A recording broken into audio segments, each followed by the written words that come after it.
Nabotama na Zaïre, natango ya Mobutu, nazana mangwele, namoni pe mingi na mokili yango. Kaka ba discours que Congo pays, scandale géologique. Changement de tenue, c'est là qui signifie à ce que le combat commence et la vérité sera vraiment mis à la place publique parce que Bosenga qui mingi na émission na bino bolinga mingi podium du peuple.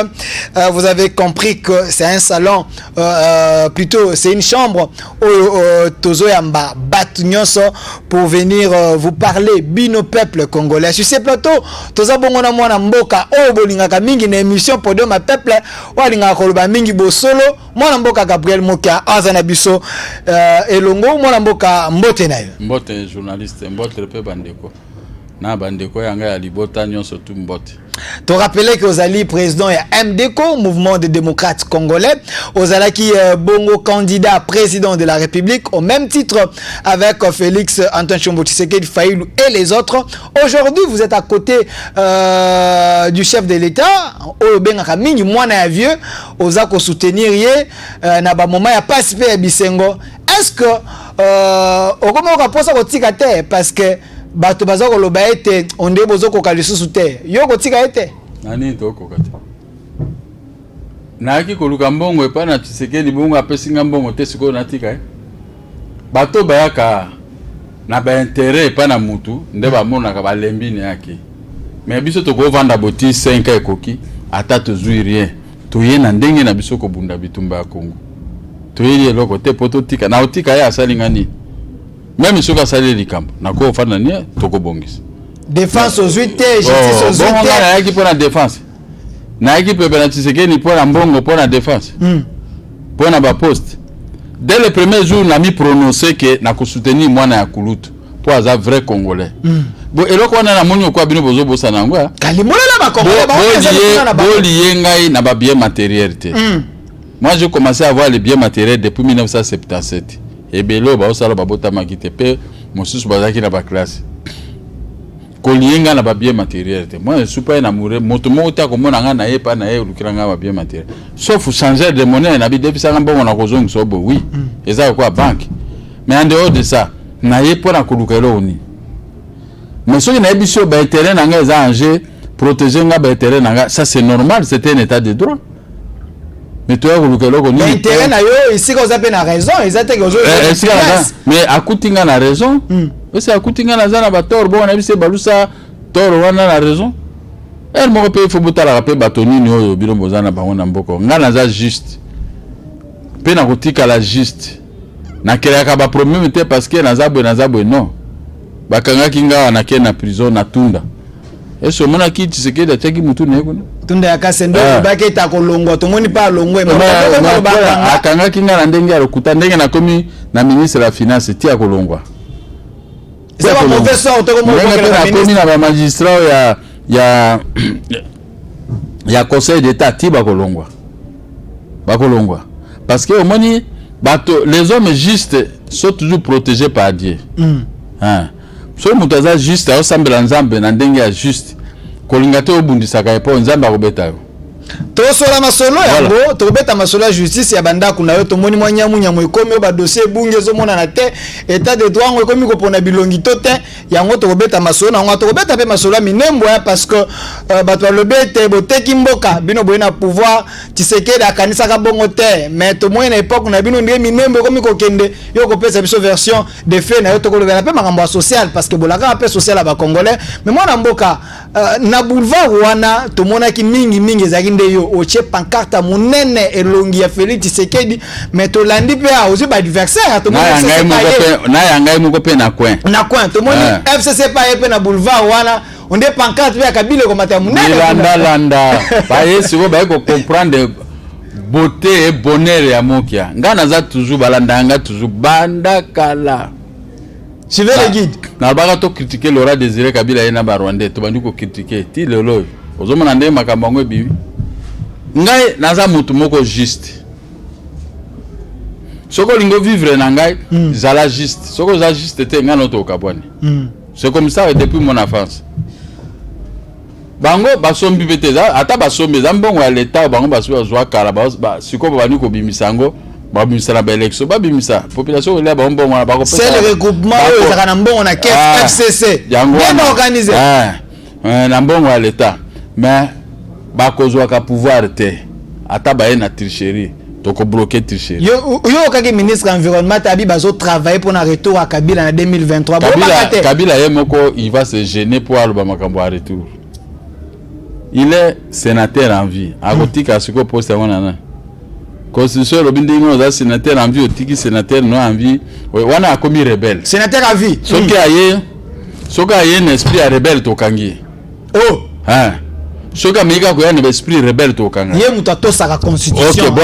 Sa constitution moyen Kabila. Ato sa ngondengo wana za bien. Soko to saka constitution ba troubadour baza pembe na ba ko sote.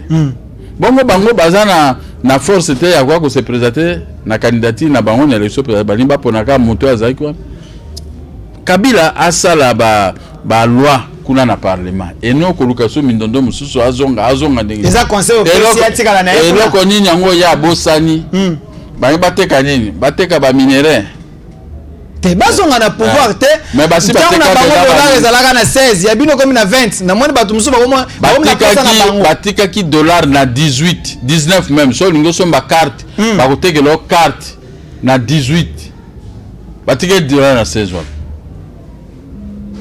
mo bino faut talaka mais bon j'appelle même batika ki ngo na 400 ba on ba commission ngo na 18.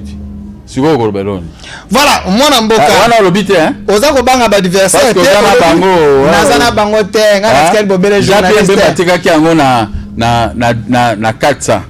Mais ndenge ni ba komi na ngo na 18. Ba sai 18 ans te ba événement leke belé. Donc c'est-à-dire que bino bozoka inane. Yo qu'est-ce qui passe? Mais toza na bango te. Ba mo doit gérer ministère de la finance. Toza ba recette ya mboka il faut écouter mais bazo ko dévier ba recette ba moko mitema mabe ba ebite ndenge ya kwa magazine mbongo ba baza na ministère de la finance yo lingo ba que Félix biso toza na ministère de la finance te surtout za na ministère de la finance ndeto ya magazine mbongo ndenga nazo souffrir te pona ko récupérer mbongo na finance boza na budget na économie yo kandenge za ko kitaka na économie congolais za ko Terminator c'est le ministère des finances qui gère la banque centrale qui gère tout l'argent oyo ba ministère wana ya budget ministère ya économie et produire finance mutuazo ko répartir ngo donc finance et bien le côté ba aventurer quand ba batumoko ya mitema mabe ya gindoki dans la ministère de la finance ba na ba initiative ba sala pona promoteur le côté ba sala pona ba moko mitema ya gindoki eleva matata ponga za wana matata ponga mo konde mutu mabe c'est là la guni mais mutu motema mabe baza ba religion na bango ya mitema mabe po banyoko la peuple mais sata kufa kaka na ndenge na ata basali ndenge nini rien mitema mabe ba ebi eloko te bakozonga susu na pouvoir te peuple ya kopesa bango pouvoir te batiki maite batiki kurate batiki banjela te batiki biso nga ça 2 mois ngo epana nga na ville mai bimanga te soki mai ko bimi na minuit il faut to la muka to cheba mais mon amboka so lo babo bino ba pouvoir déjà bango sous te bino ne faut pas changer mais pouvoir ça yango utaki yango bongo ko toka mais ko changer soko to travailler quand botika na 3 ans to bandi ko travailler ko timona ni na poto parce que ko toka mai na minuit yango Kabila zonga isusu kura ezakate biso tuto ebi ba numéro abato ya ba SNEL wa moite mais facture ko ya munene même surtout au foot à facture parce que ngana zo maite ni kura ozo langa ba facture ndengini na moment Covid a pesa ki 2 mois ya gratuité ya yo ka ba facture 3 fois donc vous ti peuple ndenge ka ba mais wana zali bato yo Kabila tika na ba poste ba kasi c'est une façon ko bundisa Félix après si ordre boni ko respecter ngote boyo ko dribbler ngo autrement bo tripler ba facture mbako kangama ba onso tu ba onto wana ba kolongwa je vous dis bato ya Kabila nyonso wana ba kolongwa bo travailler na ba na mboka o travailler na bato ya Félix respectons l'accord Félix ezala bato belé ya mayele biso toko pesa bato ya bien toko pesa majorité toko zwa majorité wana eza majorité te wana de façade bato batiki mai te, batiki courant te, batiki eloko te, batiki banzela te. Kende na barumbu Kinshasa Lingwala otala. Yango ngai Félix Nazobisa sala exception. Bano tonga oche 10 millions, 10 millions, 10 millions, 30 millions de dollars. Botongi Lingwala Kinshasa barumbu. Luki susumbo musubo bandi kasavu vungiringiri kande na lobaka liboswana. Boke kalamu ti okomona 3 heures etikali oko comprendre que leo kera ba election okozala na avantage pour bato le ba otala kame banzela mike mike ekoti goudron population ebosala kambangolo bano moto azayebi mutu ayebi musala yango na ifoka atoke ndengwa parce batiki mbongo mboka mobimba ekomi zando Gentina zotonga ba wenzawa kini bopeka nano bakombo mboka mobimba ekomi zando omona na mboka nini babala kolekeza to ngote misa mutu ka moto oteka cigarette otema moto oteka mapa donc ngai na ville nazaki un garçon très fier pour ce que je avenir Bokassa comme Lwambo Makiadi pour y par ngana va na hôtel Palace okoya vers kitoko so comme na venir comme ça non pas que so maman moko oteka mapa na ko ba maman moko oteka mapa croisement Bokassa na commerce tiba 21h ba vandi wana na mabele lebo kende batiki makasa bebo. Ce que otanga ba kombo ba bazomona te où est la police? Comment police le marché doit prendre fin à 16h. Et puis banzela wana ya zando ezana goudron jamais bato akwa oteka. Dede ba magasin yo zoteka na kati ya magasin bato muso bazala même marchandise na libanda na commerce bazoteka. Non, ça ne peut pas exister. Ya ko futa taxe 500 o ya futa kanete o fele.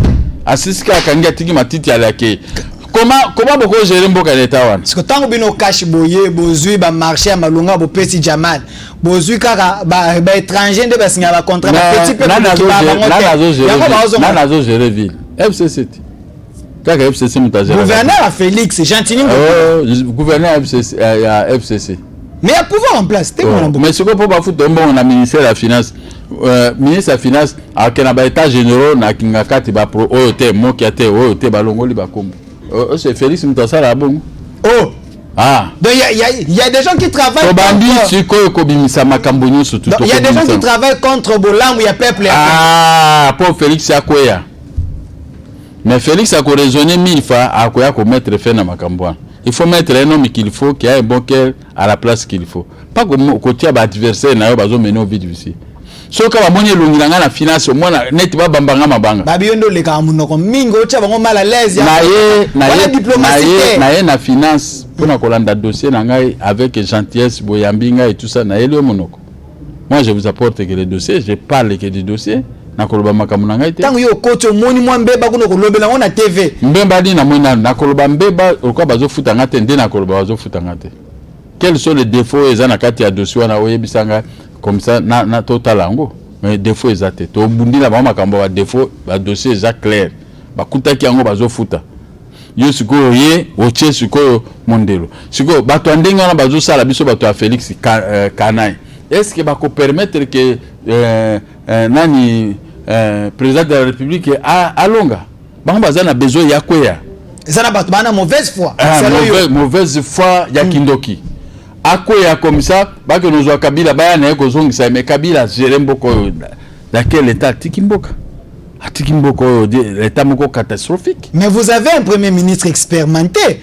Ça professeur à l'université copiré puis moto a BBC d'entreprise union so ko ya faillite ye moto azaki mokonzi ya entreprise na copiré. C'est fait long. Les doyens sages. Atiki 400 millions à nyongo kuna SNCZ. Bakingu ba ko mona ngo bakingu bakumi ko koma kingu akomwanza soka bandi koma wakatanga baba so bandi koma makambo c'est que c'est une réalité qui ne ye moko yebi 400 millions de dollars ekebo ba machine yo basombaki ya lokuta biloko nyo surtout ya lokuta wana bato premier ministre est-ce que nous avons un premier ministre Covid ya pambwa premier ministre outi na France oya sikazo roba mais il y a ça loba na comédie mukanda bato ya bi président ko bebi satana ko mikanda wa ko répondre te il n'a pas l'état de lire ya kana afane na bureau alali mwa muke basalika mwa réunion jeton de présence bazuba mbongo na bango batie na prochain mwana mboka to mona ministre wa sala ba réunion ebele a porte parole na zo kende na pesa yo date na déposer lettre ayebisa ministre ya finance afutanga po akutaki ngai ba ministre ya finance akala zo futanga ya zo ko futanga ba mieti azoko tcholanga. Est-ce que si on appelle sur date ou le premier ministre ne travaille pas? Parce qu'on t'a pas répondu donc au ministère il faut le premier ministre la citoyen. Quand je vous écris, il faut me répondre. J'écris aux institutions. Je n'écris pas au premier ministre à Ilunga. J'écris à son excellence, mais c'est le premier ministre, chef du gouvernement. Et ce n'est pas lui qui doit traiter le dossier. Il a des multitudes de conseillers qui doivent traiter et amener le rapport final. Mais il ne répond pas, ça dit que c'est quel type. Ah, bon, on a vu qu'il n'est pas naïf, bon, on a bon à Kabila FCC. Voilà. Moi, Mboka, Gabriel Mokia Mandembo, tolé à wana réseaux sociaux. Kabila kuta tika kamboka oyo selon bato msuto yoki babete tika kamboka oyo intact atandambo etene kenda te peno na tango na bino minembwe ekomi ko kende bo installer commune rurale chef de l'état bia yeba kite donc on monite que non bozana manette nyo sa pouvoir te ndenge nini ministre ya gouvernement akende ko installer beaucoup mais chef de l'état yeba te boza ko se dédouaner et ça sonite pour na bino le kuta bato FCC na bino ba journaliste FCC non moi j'arrête journaliste afidèle ezalaki na mboka oyo te ezokotinda bino bolobaki Joseph Kabila ye moto ayaki na barwandais te na ba Ougandais ba ko renverser Marshal Mobutu lokuta ba journaliste congolais na lokuta peuple oyo eza na FCC eza podom mais bo banda historique afidèle ekotaki na mbulani na 1990 combien 7 ayaki na banane ayaki na bato nyonso wana ozotanga ba Kabila ba Bizima ba Munyakazi ba Babimbai pe à son âme bato nyonso tu wana ozomona ba yawa 12 millions de morts ba kotia wana ba kadogo donc ba komi ba piller ba entreprise ba botoli biso bandako ba botoli biso bambongo ba sali makambo ekoki ba bomi mokonzi la bango Laurent Désiré Kabila ba moko ba jouer pouvoir ba saccager économie ya mboka ba piller ba zui ba chinois ba na 9 milliards de dollars et quand tapé na caisse ya l'état te ba réduire en na 6 milliards alors ce que ba bombi yango ba tiki ba chinois ba zo piller le Lubumbashi jusqu'aujourd'hui ba baki ba kotonga autoroute banda Katanga ti Kananga ti Bakongo pour na transfert à minéraux basi batonga babaki bakotonga autoroute mususu banda aéroport ti pembeni ya mai koleka ka chachi ti kuna na Mimosa basi batonga omoni lokuta ya bato yo ezo tinda bino bolingaka bango si naza na rapport yango wana ministre ya transport oyo akala salaki awa akosi bato José Makila voilà te avaye ministre moi jeune mo boya ba mwindu njoto mike akatange OK alors discours à saga kasi biso to bosera nous avons ce discours yo za na archive na ça lango tendingi mais le kuta FCC le kuta ya FDL le kuta ya PPRD azo kosa bato ke Félix Ndemo tabomi mboka bango moto baye ba bomi mboka ba bomi bato ba sali mobulu ba tche dictature ngamo ko ba bwaki nga na prison 6 fois prison centrale pour rien bakoko bisango ka sanjinda ko bakanganga pour bakanganga makamanda ko be bakanganga ba makambo face au chef de l'état parce que j'ai dénoncé le mal le kuta bango na mino ko bango ko ngo ka sanji le kuta na mino ko na bango batiki mboka na état e pa vio siko ngolo ba no mboka ngo batika ki ka bato peuple ni na ngo biso Kabila tiki maite atiki kurate atiki banjelate quel ngelo ya tongi boulevard bango moko bazula ngo 120 millions de dollars hôpital centenaire 120 millions de dollars et Keiti na aéroport so combien de millions et suki wana boyebi sanga eloko ni musuba wala basalaki yango pona etere na bango quartier général na boulevard nzela wana le kakawana chaque jour kitoko na Kabila mutasali yango Kabila boulevard Lumumba Kabila hôtel du gouvernement nzela wana zaki ba belge mutu basanga zaki kutu kitoko koleka ba mwinda bien siko bango ba ko agrandir yango bakati banjete na biso tu ba pesi ba chinois bateki yango na ba chinois ke Chine banjete nso ezaki pembe na boulevard ese biso tuzangaki boulevard Rwanda bala biso Rwanda ese bango ba utaki bazaki na boulevard nini koleka boulevard le 30 juin lokuta bino bato ambongo ya lokuta yo ezo langu sabino minembo ese zama kama na biso bato tuna rubero ya moto bayaki na rebellion bakoti azokotisa bandeko ne kuna na Rwanda kuna na minembo toteka mais Minembwe makamba Minembwe bandeka le Félix nani Kabila zakite Minembwe bandi le Minembwe bandi tile Laurent Désiré Kabila bandaki yango na Félix Tshisekedi yako arrêter l'hémorragie tala ndenge bali ba dribbler bino bazwa ba ambassadeur sans l'autorisation ya préalable ya gouvernement ba ministre ba ko installer bango ba général c'est Zaki Kabila ezaki mutu moko ya rébellion à Laurent Désiré Kabila ministre ya gouvernement Azaya Sourbe wa ministre ya centralisation ezana ba attribution tozo longola pe tozo kangaye bolongola asali ni ake ko installer ba attribution ndakuta sali kama makambo ya lettre mais ya sali à commettre un abus de pouvoir. Abus de pouvoir et détournement de pouvoir. Il n'a pas la capacité. Ce n'est pas à lui de nommer le bourgmestre. Ce n'est pas son ressort. C'est le ressort des ministres de l'Intérieur. Il a fait ça en fonction de quoi? Matata Pogno Yozo Boana Mutubasala qui 2013 a signé qui Bapesi aval. Et puis quand Bani wana banile ngo po amona ki tolé la population. Banile te mbo présenter ça l'état sur soi. Ba créer 310 villes. Ça que nini parlement à province et puis ça avale et ça la lettre. Hein? Bazui lettre mon côté. Ce qu'on va créer, Roubero a aussi bateau qui ne sont qui voyagent sur le nini. A cause azui ambassadeur, bah aucun ambassadeur des États-Unis. Ce qu'on ambassadeur des États-Unis à l'Ignabi lavé. Non? Ce sont des complices. Bazui ba député, ba pesi ba ngomba emolima, bazui ba toboy. Ba kela ba ngomba ba ko installer ba na Minembwe. Bazui na ministre ya défense comment un ministre de la défense ne peut pas demander l'autorisation au chef de l'État qui nazo kendeboy. Balanda itinéraire, c'est ce travail ça d'aller installer. C'est le chef du gouvernement, le premier ministre, tout l'anda attribution à Moutuna Moutouté, chef du gouvernement, ce que c'est à Pessa qui a Valnaï, à ta présence et habité, à quoi ça les rapports? Mais parce qu'il y a Montou à Joseph Kabila, Montou à FCC. T'es ministre et Mboka, premier ministre et Mboka, Zo Kamana, mais c'est FCC, mais je me rappelle. Maintenant, qu'est-ce dit la Constitution? Les ministères de l'Intérieur, Défense, Sécurité sont des domaines de collaboration. Article 90. Il y a ça qui est formé par la République, domaine de collaboration. La sécurité du temps. À quel que ça la FCC. Donc ce sont des combinés de FCC. Domaine de collaboration. Avec il quoi il y a coupé ça. Dengue au lobby à Pessi, aval na Roubero qui est installé commune. Il y a ces 310 villes. Il y a autant de communes. Pourquoi Zouaka un exergue commune Mokoka ya Rwandais ndeke no tiamu. Ba pesi ba commune ba Rwandais te za Minembwe za na kata Congo bande kwa qui habite là-bas? Qui habite là-bas? Moi ceux qui n'a pas pouvoir na kangabino na ba journaliste bozobo na ko tia bino pena na kaso no betia bino film. Ça je vous dis. Quand tu parles que Zali, oui, ce sont des menaces. Bien PC Zali presse ko défendre biso. C'est ce qui n'a aucun gars épée. Parce que vous êtes des corrompus. Comment vous pouvez dire ça? Comment vous pouvez dire ça? Oh, moi Namboka. Non, je ne peux pas. Je ne peux pas accepter ces gens. Azaya Sourbewa, ministre de Titel, accueilli na attribution. Quand est-ce que Roubero est atterri au Congo?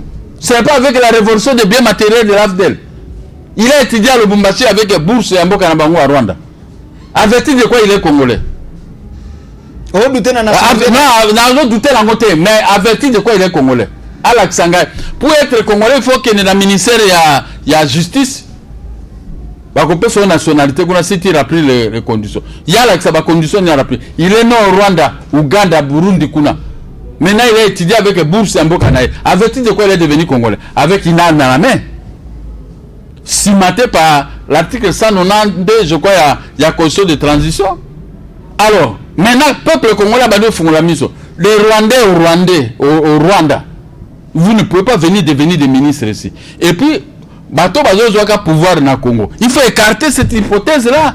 Comment quelqu'un qui n'est pas le vôtre, même à les regarder comme ça, vous lui donnez la nationalité, vous lui donnez les pouvoirs des ministères. Yango bango ngala lambuza, tangela biso bambuza, ba mikolo mabelo toza combien na ba institution. Bango 35 généraux. Batangi mingi nde, batangi. Baba mulenge batangi mingi koleka biso. Bana mwana mulenge nini akosana nga débat. Pona l'accès nga na tangi koleka. Akosana nga débat ni sur cette question.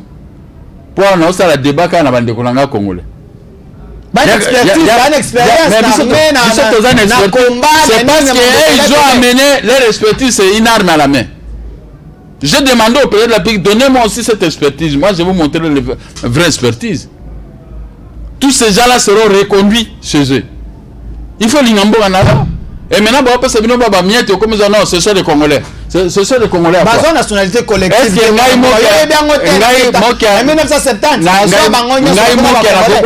une Congolaise vivante?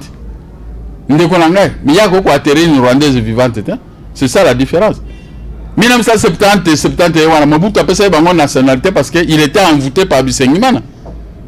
L'aile va prier le côté Mobutu a zongi mutu. Annulé par le comité central du MPR. Balongoli bango nationalité. Déchéance, c'est ça ouvertement. On vit aussi de tout le monde.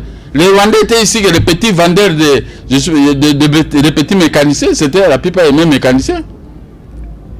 Alors, si par la magie de l'entrée de l'AFDEL, bazongi batu. Mais biso mo ba mikolomboka, toko ko nyata bangote. Toko bengana bangote. Yango baké ko zwa ba attribution wana ya bango moko ba mi créer ba créer Minembwe. Minembwe c'est pour 400 ou 500 km qui nous séparent avec le Rwanda. Yo siko lingo comme sango Guantanamo, ba ye Rubera linga comme ye bisa Rubera ko za fanatique na bango. Naza fanatique na bango. Comment j'avais que poser la question. Donc bolingo ça ngo kwa Guantanamo. Est-ce que Rubera Guantanamo est à l'intérieur ya Kiba. Sikoyo bitumba Kiba na États-Unis za po bango ba ya ko sala Guantanamo Minembwe na bango kuna ba tia prison kuna bakanga batu ba avion uta États-Unis et kitaka jamais bazana na nini mo terrestre.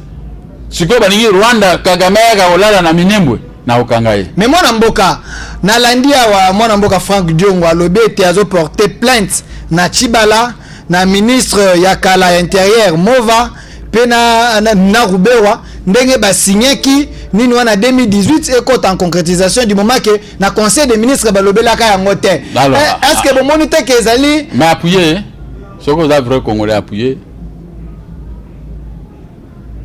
Bezana bato bakana bandakala ceux qui bino ba journaliste bozana ba mureka moi ba $100 $200 bato ya Minembwe te alors beaucoup te la bango na mail appuyer tozo côté la bango te congolais penza appuyer tozo côté la bango de mituna tozo côté tout ce que les Congolais disent bino bozo mona ngoma be tout ce que les Rwandais disent bozo mona ngonde yangwana alors boza bato amudele ba fermier quand il fait chaud il fait chaud quand il fait froid quand il fait chaud il fait chaud quand il fait froid il fait froid soko bolingini température ni bolingini na Congo.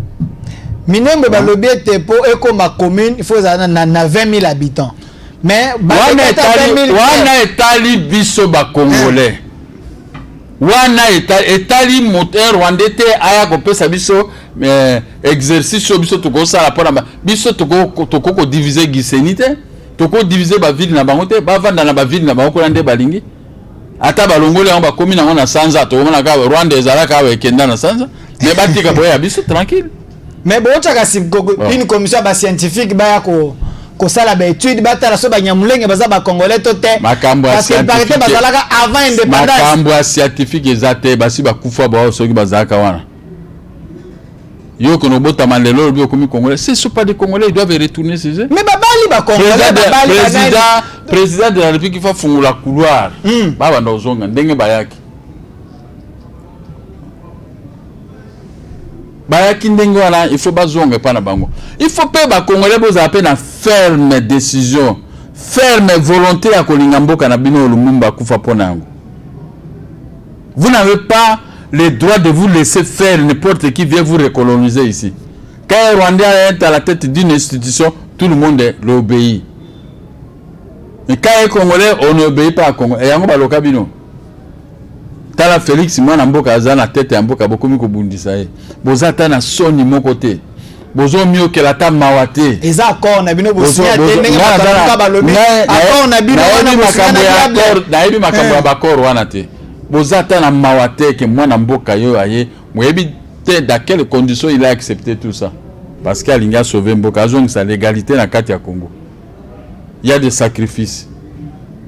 Ngai pona koma mokia depuis 1977 na tiki ba ambiance na mela masanga te na mela ka cigarette te makambo tambola pas je me suis conduit dignement et ceux qui me connaissent ils témoignent po baninga na mingi baza na niveau moko na ngai lelo te parce que na bano pekisa won tika makamba sanga tika makamba basi voici ndenge bokosuka parce que la vie est encore très longue le quoi toujours gagner mbongo na café voici mutala mutasa la bobenga na tika wa nga ba entreprise ata lobi na ko banda osala ba structure nga ezaka ndenge zalaka parce que je me suis préparé na ba que so na komi na 40 ans 50 ans naza na papa te maman te ata soki naza na papa na maman mais na komi déjà na ba âge wana il faut ka bango ba lesanga na kozwa mwasi na kozwa na bana na kozwa na ba camarade bandeko bakoko pe bakoya il faut kaka et tout ça moni siko mwasi na ngande nga zawa na muke ba yeko senga mbongo muke tout ça mais asala kanyo surtout parce que les a famille mais je me suis préparé pour ça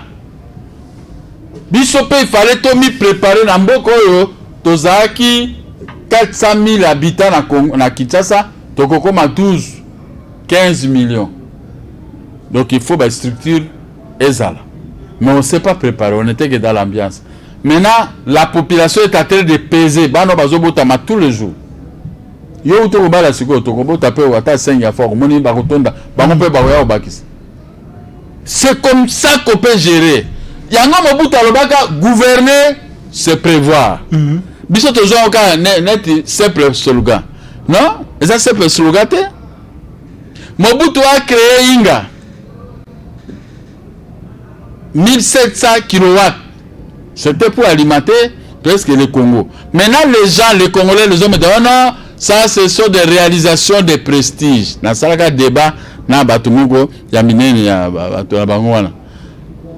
je les ai bâtis sous la pluie.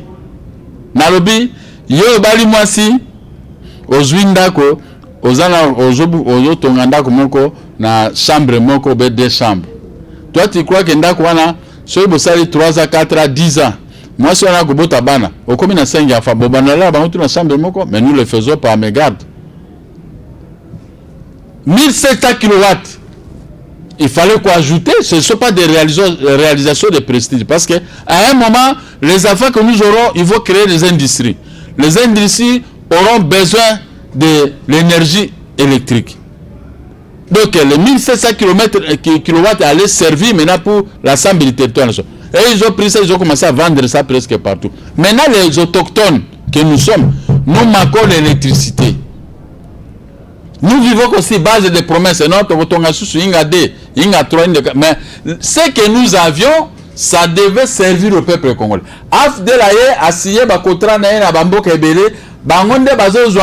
La masse d'argent de l'extérieur servait à mettre ça dans leur compte à l'étranger. Mais les poumons de notre économie, la Inga, vous ne pouvez pas repasser si vous n'avez pas de l'électricité, sinon na costume d'Inga na buruku. Maintenant, vous prenez l'argent qui est produit par Inga en Afrique du Sud. C'était à Congo-Brazzaville. Maintenant, j'apprends que c'est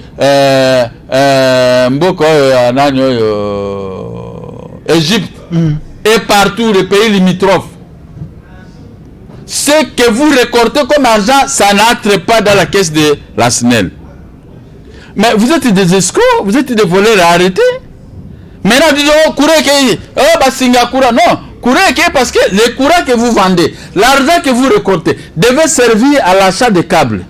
Na ba cabine, na ko créer ba cabine, ko désengorger cabine, ko tiabo, ba câble les kaleka bobo tia wana mabele. Mais comme vous voulez l'argent, vous avez abandonné le peuple na triste sort na emoko. Ozo comprendre? Ngai natala cabine kabo, ba ka ba moki baza maele te, mais koleka ngana maele il faut zalape maele. Oh ganga te moki baza maele te. Ngana ko peso ba technicité. Il y a surtout la production, même il y a mboka et tout ça. Mais toi, tu peux parler, tu n'as pas l'expérience sur le terrain. Moi, j'ai fait l'expérience. Et j'ai montré mes preuves jusqu'aujourd'hui, imbattables. L'argent, quand je dis, j'ai 5 ou 6 millions ou 7 millions de dollars. Ça peut permettre à moi de vivre une vie. Je vous dis que je peux avoir 20 millions de dollars. Mais c'est sorti dans ma tête parce que je suis intelligent. Si je l'intelligence, c'est pas seulement parler bon français, tout ça, tout le français, on a. Mais je le connais. Oui, bien, Pepe Kararobi, Bande Kabiso qui ça, la poche chez le côté. kaka monoko na lingio oko ewana zani bande kwa kisasa kaka koloba français mais technicité na ko servir na français wana ezate yo zalaki na production au sali ba makambo lelo epesi position aux ali parce que mutu na yo e boujaki olakisi maele na memo na boka nazala maele yango ti lelo mais inexploité. Merci mon mboka vous comprendre mais nazo bimisaka mai na miso ndenge nazo mona sikoyo ndenge tozo kende na mboka boye soki tokufi bana na biso ba beta biso meme fimbo kasi yango bozana parce que na pouvoir tozaka na ina ne tika biso yo c'est que oza jaloux na pouvoir na biso na jaloux te to mona nde bilembo bozuite totikeli bino omoni musique pese kufi na Congo totikeli bino na la muka bobinaka non nga za mutala muka non totiki bino pe na kinga katia bobimisaka bambongo na bino bosomba ba immeuble asika parce que bosu bozwa nyonso tout te okomo banga po ba yelo na tolobi na bino bosala eloko nini oyo bokosala oyo bosi bosala te parce que vous étiez au pouvoir pendant une vingtaine d'années borongi te biso toye sikoyo biso nanu tozwi ba poste te quand nous aurions des postes nous ferions mieux plus que vous. Voilà, mais nous serons ensemble avec vous, les ADFCC. Non, je suis pas bien. Vous gérez, écoutez, vous gérez le ministère de la Finance. Vous bloqué. C'est là à la goune, ministre Félix. Mais ministre Félix, c'était ministre, il y a Joseph Kabila. Il prend toujours l'État, Ninwana, à Kenango, pour bafouta bateau. À Kenango, pas Kabila, après sa approbation, pour balongolaka comme nanga. Te wana za makanisi na yo. Makanisi na te menga za politicien, za journaliste. Mais moi Namboka. Les milliers que moi j'ai entré au Kokota. Merci moi Namboka. Bolongolaka kombo nanga. Vous êtes lokola bozo longola kombo nanga pour sceller ango so petit wana sceller afutanga te. OK. Mais bosala kasi bien. Bosala bien to mona. Botonga banzela, bosala makamba bien. Mbongo ngo boke no bomba onka ka wapena kinga kati. Merci moi Namboka. Sikoyo bozoko ki ma responsabilité na ndenge bokwesa mboka. Bozo ki ma responsabilité na ndenge boyana ba Rwanda ko installer bango. Félix aki na ba Rwanda. Avant Kabila, c'est toujours la même chose. Ndenge ba paza ko loba. Alors, surtout ba opposition désolé. Avant Laurent Désiré Kabila égal après Laurent Désiré Kabila avec Joseph Kabila. Félix est venu à Zola Sabino bino boyebi Félix c'était moni bozo tia minoko abozel. Bozo tia minoko boyebi Félix c'était. Vous comprenez? Mukolo bokoye ba Félix. Comment lui il travaille. Mais mandat na soukate, il faut même ça la bonne. Mais peuple allait ko renouveler mandat. Oh, quand c'est peuple ko tika subino bato kinga kati ba suko gérer mboko na état ko kanga bato ko ba bato. Ministre environnement à l'obete ba préparer Kabila Fazonga. Ah, yes qui a quota classe en wap. Merci mon avocat. Kabila zana ya ko sala agokufa na ka kuna na Sénat. Akozonga su ndenge nini aza sénateur envie comme président sous-souté voilà c'est faux mwana mboka ce qui a la biki asala aboma président Sénat pour ba voter sénateur donc protester toute sali dissolution akokomate ba notika la kandi wana ala kisabiso ba loi yake ko ça merci mwana mboka mais bino lokola boza ba bilobela là où vous avez échoué bolingi ko reconnaître te mais so nga zaki muto lokola bino na ninga kena se préparer na présenter peuple congolais ça podium ma peuple congolais peuple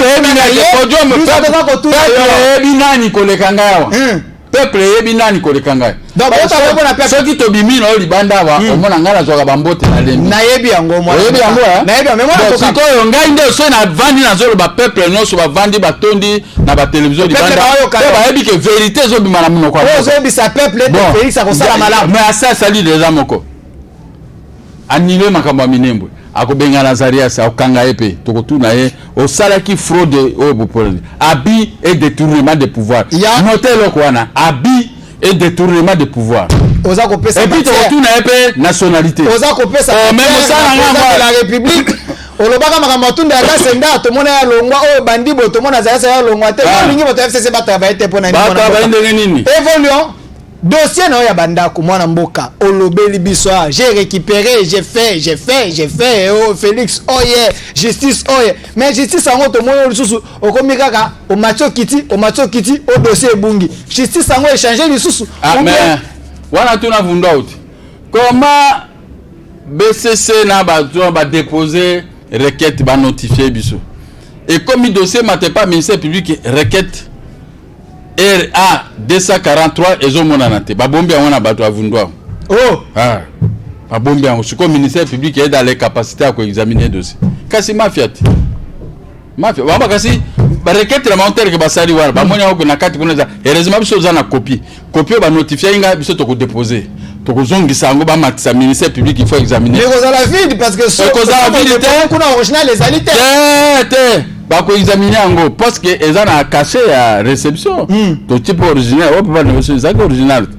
et bunga ndenge ne na kata justice wana tuna vieux vundao les doyens vundao peuple congolais aux apodons m'appelle bana posa baeba dossier à Gabriel Mokia o makele l'équipe peuple bana posa eba et comme na niveau ni na roza banda kuna yeto kozwa te RA 243 mwana mboka naza kobeta mbela Gabriel Mokia kozwa banda kuna yeto kozwa te azana raison to azana raison te yango ekasa njasi azui o gouverneur de la mais écoutez ngeka ça ka dossier moko même wana nini bungi eza na kati ya ordonnance moko eza lupango moko ya Gabriel Mokia ekasa njasi soki ndambu gouverneur pas zwinda siko gouverneur ekasa njasi alongwe ya gouverneur a comme le tout puissant azoka kolongwa te dossier bungi bendenge nini justice bo salam sana bino bo éclairer peuple congolais dossier elongwa na matoi ya peuple congolais to changer makambo parce que toi on pose to état de droit vous devez respecter si le gouverneur a raison bo PC a raison ce que ça Gabriel Mokia bo PC a raison inutile ko bomba dossier ce que ça bima comme ça biso presse to ka pe ko na so qui le lo Félix a nommé na sécurité tous dans kanga bango nyoso te wana ko menace faut kanga ba ko monique mais l'air moto yibi o eloko ezanini eza menace te ti 20h bato batikali bazo luka dossier ezomonana te ministère public et pas lembi te ba dossier za rebelle te dossier za dossier koko bunga te ba moni ba trace ça ba déposer dossier dossier zo bimate ngai omoni je n'ai pas l'art de venir mentir na ka obimisa likambo o eza conforme il faut pas examiner dossier et puis de toutes les façons je suis seulement apaisé que dossier bunga te biso toza sur la makambo avundwa ote kuna ezaka formalité nous avons l'ordonnance qui va nous permettre seulement qu'on puisse nous établir les titres parce que biso toza la makambo wana ezali ba dossier civil nous on a obtenu nos maisons par la procédure spéciale entre spécial et ordinaire c'est spécial qui prime bango bazoko ambouré biso kuna pas avundwa ba na mbongo belé ba promettre ba pesa $1 million conseil d'état bon ceux qui pas me garde ba annuler lettre à ministre Molendo na vundwa mais vundwa ba ke biso tuzana ordonnance ya ko annuler yango te to kende ko toujours ba certificat pour to ba nza ko benga to benga mi balé tikale mi bal et puis la autres la moto azana dossier na comme la procureur a ko interroger greffe d'exécution dossier les absents on va arrêter les greffiers divisionnaires parce que on moni bango bazu sakana basi balongola exécution na maboko ya ba greffier ya ba cours des tribunaux ba pesango na ni greffier libéral si base ya OADA mais bango bazu se greffier basali mo ba combine ba bureau na bango basa ka lokola bazar ngana zo mona bango bazo bangate mais au moins ka ba okanga bango ka ndenga na zo ba bokomona ba okanga bango ka mboka yo ni okangisa batu mingi biso pe akangisa biso ndengo solo ba wana c'est comme si yo balingi partout te oza makila mabe balinga te droit elingi ngai point ngala za besoin ngala za mwasi po linga ngala za mwasi balinga ngande mwasi mobali ba traitaka na ye égal donc ceux qui n'ont pas raison là yo pesa ngator oui pesa ngator mais to ko balukila yo to kanga parce que ebinyo le côté les chefs de juridiction sont facilement injectables ceux qui bango bazo yebate si le président de la République se rendait compte que ordonnance bablo kona ebungi dossier ba déposer qui requête ezomonanate c'est le chef de la juridiction qui part on doit les révoquer et on va arrêter ceux qui ont fait disparaître ces dossiers. Ça aide d'avoir peur et non. Moi j'ai mon ordonnance. J'ai mon ordonnance, ça me suffit. Voilà, moi na mboka tala caméra, ba peuple balobaki etena benga yo olobela ba makambo social, to ebite ndenge oza komona la zala sembo. Podium matisaka pe kitisaka. Oza na confiance à population pe balingaka yo. Ngala toujours likolo. Merci. Tala caméra. Social ya Congo et mati to ekiti. Eza pe malobano ya suka. Social les a stationné ndengwa. Ndeka to kutaki yango. c'est parce que bango batiki mbongo te. C'est comme si tu rappelé ba caisse. Au moins ceux qui na là qui babuko oyo basala kanango ba bijo lingo kama. Les recettes ezabwe. Ya l'état. Mais oyo dépense boy. Livre en boy. Recette muke dépense belé. Ah ba soko ba tonenga ande batiki mboka na eta oyo est-ce que bien to robani.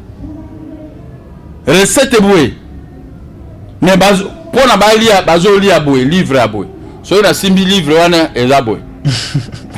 Au moins des bateaux. Ça vous qu'est bon les belles. Ah bon les belles. Le peuple moi c'est trouvé ça. Bon peuple vous c'est. Quand Félix ça coûte ya moi. Ya moi ya coûte wana. Ceux qui t'aiment procéder. Mais na kosunga Félix nazo lobela Félix à travers yo. Soko zo mi sous-estimer etalio. Soko za moto arubero na kinga kati etalio. Nazo mona journaliste poser ma question contre tout le monde. C'est à moi de pouvoir vous répondre. Okay. Mais ce que je veux siko sala kango na ndenge na yo mwana kaka. Tenga na tuni mi dossier ya bandako.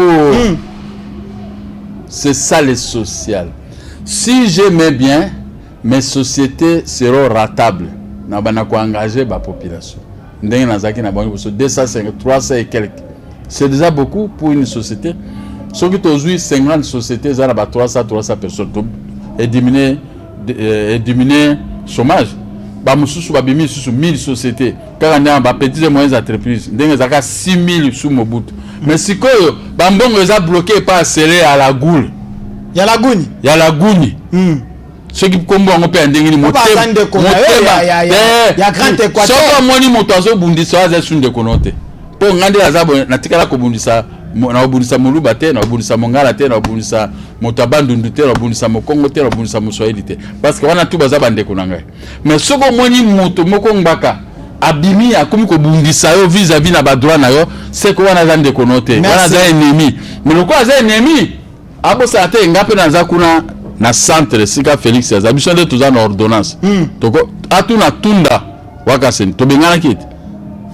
Merci la gouni force ni na ngazali.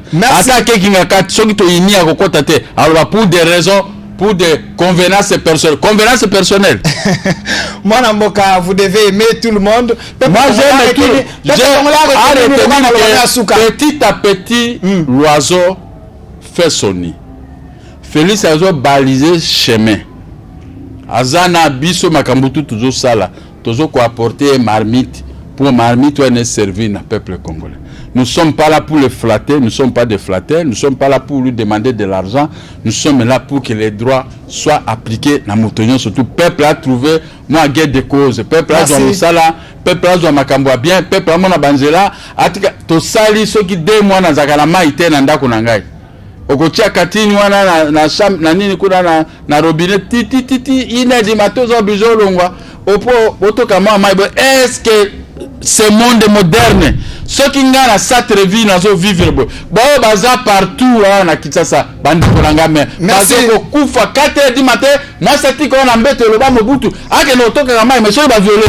Merci merci mon Mboka, c'est le pays que Félix Antoine Tshilombo Tshisekedi dirige en coalition. Il a trouvé ça comme ça avec le FCC. Il a trouvé ça comme ça, c'est le FCC qui est le cerveau moteur de cette humiliation des peuples. Merci, tout le monde tire les droits de son côté.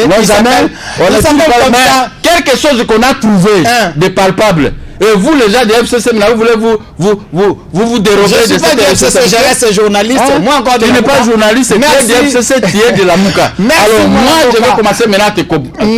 Parce que j'ai compris l'ennemi de Félix, c'est vous autres. Non, moi, Mboka. Si vous êtes des journalistes, vous pouvez être... Motache qui ba DGS na réseau chaque chose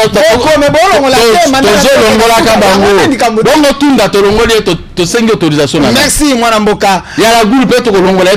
Merci moi Mboka Gabriel Mokia, je rappelle, il est le président du MDC, mouvement des démocrates congolais. Avec lui tokosi sakate azakala mambo ebela lo batoko benga ele suto kana kosola makambo yo etali motema mabea ministre Mayo aza epe mutu. C'est parce qu'abano ça non atra ayebi passe ya ba congolais. Mais ya la goule abandaka na sele na nyoyo na matata. Eli ke matata za matata a mutu amabe kaka. Nationalité na epe tozo maîtriser to tuna lunda bulu ya sebzo. Na mitema ya bato wana ba ya komi greffer ba congolais tala ndenge azolinga kobomisa bato tala ndenge akomi. Merci mwana mboka Gabriel. Mais tokokutana nga na bango nga na bango biso toza nsima ya Félix mais tokutana na bango. Mwana mboka Gabriel Moka, je ne pense pas aux prophètes de malheur, il y a ba ministre FCC. Merci, restez fidèles. Bango nde ba prophète de malheur pour la bato baza na Félix mais tokutana. Une transition. Merci. Congo pays scandale géologique.